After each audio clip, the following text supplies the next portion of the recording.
There is a woman in Jesus' family tree who lived centuries before he was born. She was not Jewish. She was not a prophet. She did not grow up inside the covenant community. And yet, when Matthew sits down to trace the line from Abraham to Jesus, he names her by name, Rahab. That inclusion is not an accident. It is not decoratory filler. And if you have spent any time in a church or a Bible study, you may have heard her story reduced to one detail. She was a prostitute. That is usually where the summary stops. But the text keeps going.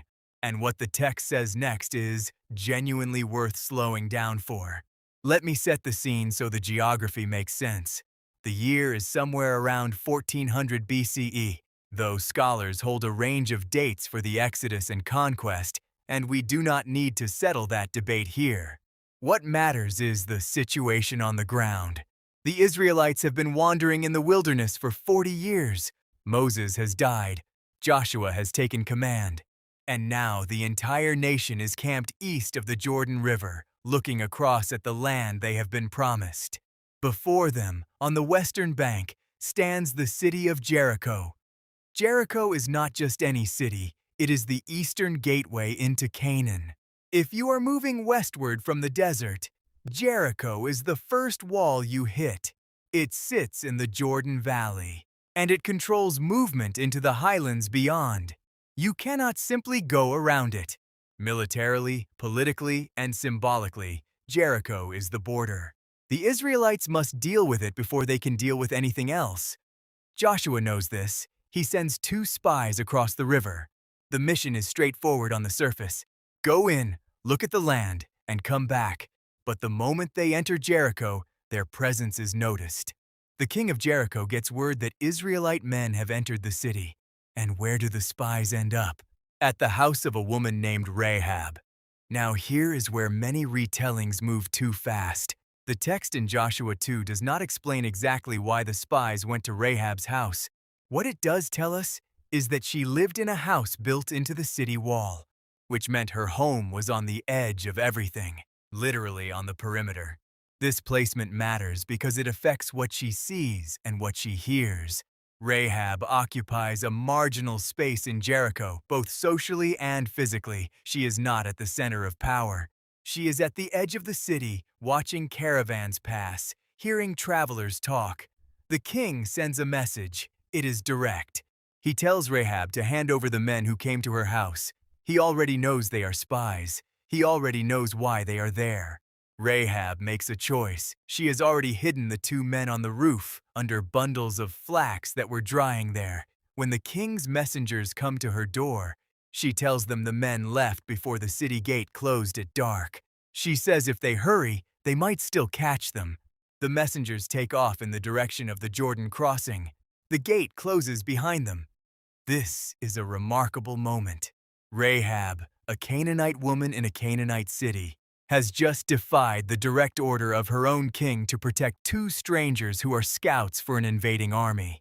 She has committed something close to treason against her own city, and she has not done it out of confusion or coercion. She has done it with full awareness of what she is doing. The text shows us exactly why, because Rahab tells the spies directly. She goes up to the roof and she explains herself. She says she has heard. She says the whole land has heard. News of what God did at the Red Sea, parting the water and letting Israel through, reached Jericho long ago. News of what happened to the Amorite kings east of the Jordan, Sihon and Og, had spread to every city in the region. Rahab says the people of Jericho heard these things and their hearts melted. She uses that phrase herself, melted. She says there is no more courage in the city because of Israel and because of their God. Stop there for a moment. Notice what she is saying. The Canaanites have had access to the same information as everyone else. Word traveled through this region. Traders moved. Stories circulated. The parting of the Red Sea and the defeat of powerful kings were not secret events. They were the kind of stories that spread. And the common response in Canaan, the response of the kings and the military commanders, seems to have been panic. A dread that paralyzed rather than prompted. They knew something powerful was at work, but they could not interpret it Or perhaps they refuse to. Rahab interpreted it. She does not simply say she is afraid. She says she knows. She uses a word of recognition. She tells the spies that she knows the Lord has given this land to Israel. She connects the dots between what she has heard and what it means about who this God is. And then she says something even more specific. She says this: God is God in the heavens above and on the earth below. That is a theological statement. It is a confession of sorts. It is coming from a woman who has not grown up with the Torah, who has not stood at Sinai, who has not heard the law read on a regular calendar. She is making this statement from outside the covenant, based on evidence that everyone around her also had access to, but chose to interpret differently. The kings of Canaan knew the same facts. They did not draw the same conclusion. Rahab did. This is the moment the story turns. And it is the moment many readings skim past. So now that we have seen the turning point clearly, I want to pause and say something for anyone watching who has spent time feeling like an outsider to faith, or like your starting point disqualifies you from getting something important. If this helps Scripture feel clearer, subscribe for calm Bible explainers like this. There is a lot more to explore. Back to Jericho. Rahab has made her confession. She has hidden the men and deceived the king's officers. Now she asks for something in return. She asks the spies to swear by the Lord, the God she has just acknowledged, that they will spare her and her family when Israel comes to take the city. She has shown them kindness, she says. She wants that kindness returned. This is a covenant negotiation. It follows a very recognizable ancient Near Eastern pattern. You have rendered a service. You are asking for reciprocal protection. But notice the grounding of the oath, though. Rahab specifically asks them to swear by their God. She is not appealing to Canaanite custom or to some neutral agreement. She is invoking the very God she has just confessed. She is placing her hope inside the framework of Israel's covenant, even though she is not a member of it. The spies agree. They say their lives in place of hers.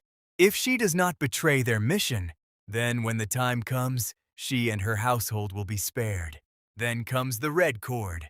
This is one of those details that church tradition has occasionally over-dramatized. Some have called it magical. Some have turned it into an elaborate allegory. Let the text be simple here. The spies give Rahab a practical instruction. When Israel comes, she is to tie a scarlet cord in the window through which she lowers them to escape the city tonight. She is to gather her household inside her home. If anyone goes outside during the assault, that person is not covered by the oath.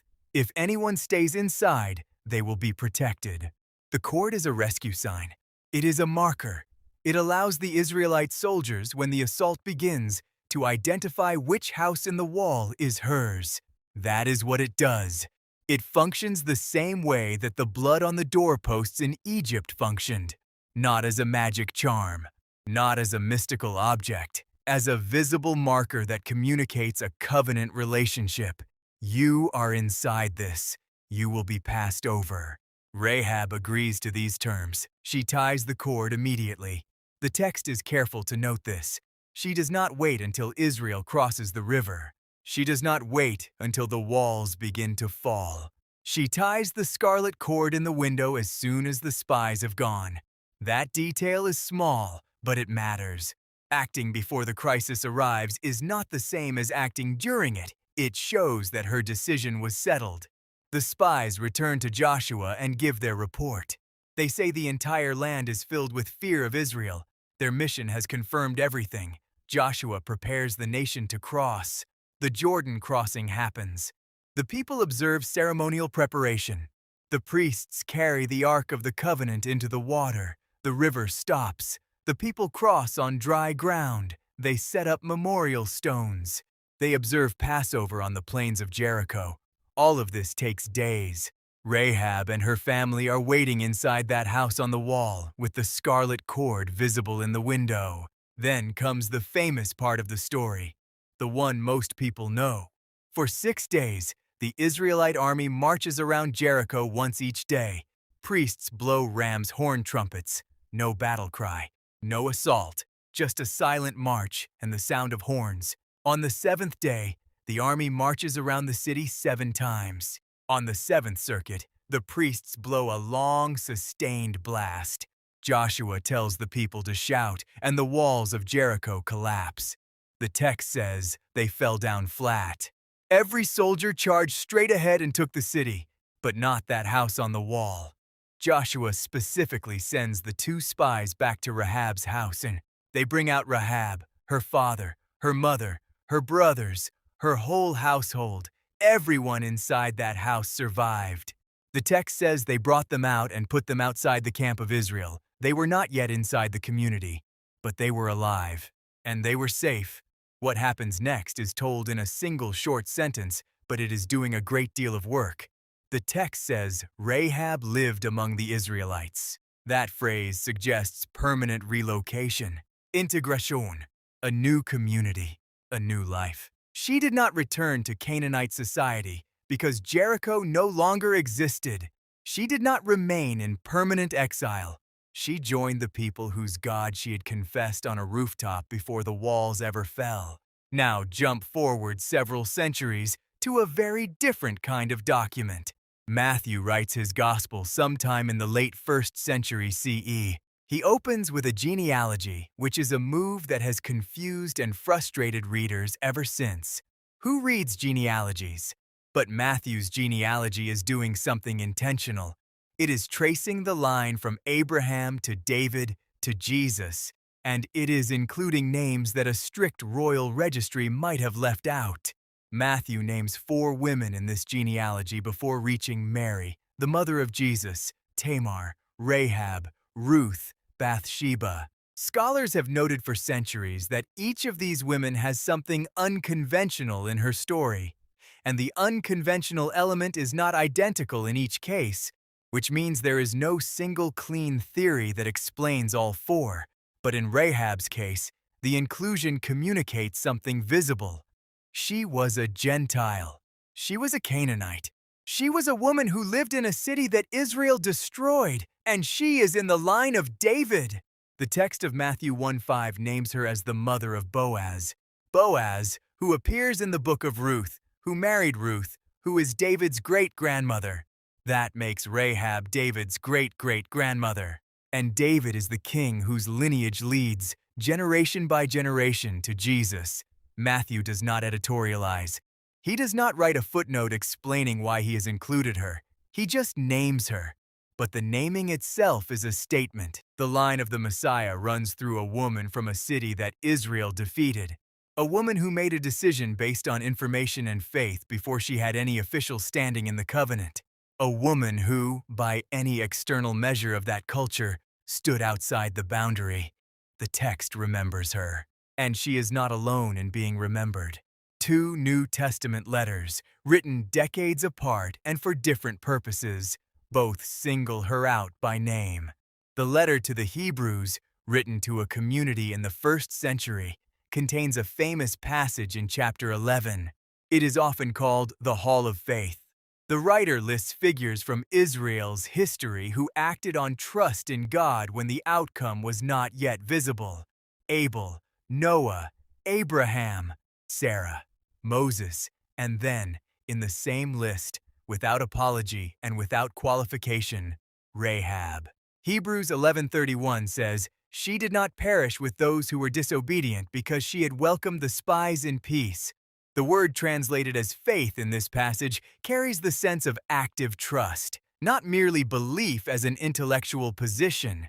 Trust demonstrated through action taken under risk. The writer places her in the same sentence structure as every other name in that list. By faith, Abel. By faith, Abraham. By faith, Rahab. The structure is identical. She is not a footnote. She is a named member of this community of people whose trust in God preceded visible confirmation. The letter of James, written in a very different context. A practical letter addressed to concrete questions about what real faith looks like, also names Rahab. James 2:25 asks rhetorically whether Rahab the prostitute was not justified by works when she received the messengers and sent them out another way. James is making an argument about the relationship between faith and action. He has just used Abraham as one example. He uses Rahab as the second. Two very different people from very different backgrounds, and James treats them as equally valid illustrations of the same principle. Trust in God that does not result in any action is not the kind of trust the scripture is talking about. Rahab's trust was visible. It moved her. Notice that James keeps the phrase, the prostitute, in his reference. He does not clean up her biography. He does not pretend her background was something other than what it was. He names her past directly and then names her action directly in the same breath. The past is part of the record. But it does not define the record. What she did matters alongside who she was. This is the part of the story that often gets either sentimentalized or completely ignored. Rahab's story is sometimes told as a story about grace despite the worst possible past. The framing becomes, she was the worst of sinners, but God loved her anyway. That reading is not entirely wrong, but it misses something. Because the emphasis in the actual texts, in Joshua, in Hebrews, in James, is not primarily on her past. The emphasis is on her perception and her action. She heard. She understood what it meant. She made a decision. She acted on that decision at personal risk. She followed through. She is remembered as someone who exercised discernment and courage in a moment when the comfortable and obvious move was to comply with her king's orders and hand over 2 foreign spies. She is remembered as someone who made a theological statement before it was safe to do so. She is remembered as someone who gathered her family and stayed inside the house until the rescue came. The red cord in the window is easy to miss if you are racing through the story, but it is the visible evidence of a settled decision. She did not tie that cord tentatively. She tied it as soon as the agreement was made. She was all in before the outcome was confirmed. Now, one more thing worth noting before we reach the takeaway. The spies tell Rahab that if she tells anyone about this arrangement, the oath is void. The protection is conditional on her silence about the mission. She agrees. She never betrays them. The scarlet cord stays in the window through the entire siege. 6 days of marching. Silence from Rahab's house. 7 circuits on the 7th day. The shout, the collapse, and then the rescue. There is something almost unbearably tense about imagining what those 7 days were like inside that house. The walls shaking, the distant sound of priests and soldiers, the whole city in panic, and Rahab, who had already made her decision, who had already tied the cord, waiting for a promise to be kept by people she had only met once. That is what Hebrews calls faith. Not certainty, not proof in hand. Trust in something promised, held steady through the noise. Here is the takeaway. If you are watching this and you feel like your starting point in life, or your past, or your background, puts you at the edge rather than the center, notice what the text actually says about Rahab. Her starting point is never presented as a problem she had to overcome before God could use her. It is simply where she was standing when she made the decision she made. She was not transformed into a more acceptable person before her name was written into the genealogy of Jesus. She was included as she was, with a full biography, in a line that Matthew wants you to trace all the way to the birth of Christ. A past chapter is not the whole story. The texts that remember Rahab are not remembering her as a rescued sinner who barely made it. They are remembering her as someone who recognized something real, who acted on it, and who came through. She is listed with Abraham in James. She is listed with Moses in Hebrews. She is named in Matthew alongside the lineage of kings. The Bible keeps returning to her not as a cautionary tale, but as an example worth following. And she did all of this from outside the official structures of the faith she was placing her trust in. She had no Torah. She had no temple. She had no priest to consult. She had information, and she drew a reasonable and courageous conclusion from it. And then she acted. There is something in that, for anyone who feels like they are too far outside, too late, too complicated, or too much defined by what has already happened. The text makes room for you the same way it made room for a woman on a wall in Jericho, with a scarlet cord in her window, waiting for a promise she had every reason to believe would be kept. One last thought before the question in the comments. Matthew's genealogy is unusual by the standards of ancient royal records, which typically emphasized pure lineage and prestigious ancestors. Matthew does the opposite. He includes disruptions. He includes outsiders. He includes women whose stories are complicated. Scholars have long debated exactly what Matthew was trying to communicate by doing this. But at minimum, the genealogy signals that the story of Jesus is not a story of an unbroken line of ideal people. It is a story that has always included the unexpected, the overlooked, the ones who came from outside and entered through faith rather than birth. Rahab is the clearest example of that pattern in the genealogy. She entered Israel from Jericho. She entered the covenant community from a Canaanite city that was being destroyed around her. Her house was on the wall between two worlds, and she made her choice and tied the cord. And she came through, and she raised a son named Boaz, and that son's descendants built a royal line. And that royal line led to one of the most carefully recorded births in the ancient world.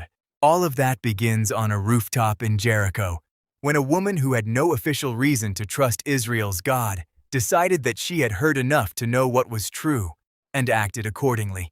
The text does not call that faith a small thing. It calls it the same thing. It calls what Abraham did when he left his homeland, and what Moses did when he chose to suffer with his people rather than remain in Pharaoh's house.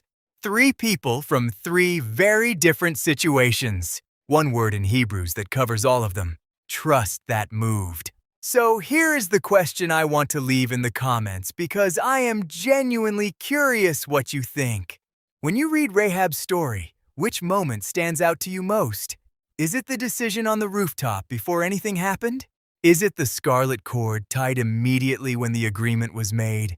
Is it finding her name in Matthew's genealogy? Or is there something else in the story that caught your attention this time? Leave that in the comments below. These questions often produce conversations that are worth far more than the video itself. And if this kind of careful, slow walk through a Bible story is something you want more of, subscribe to Scripture Unfolded. Every video on this channel is built the same way. A real story, told in order, with the details that matter explained clearly, and no unnecessary noise added. There is a lot of scripture to explore, and we are just getting started.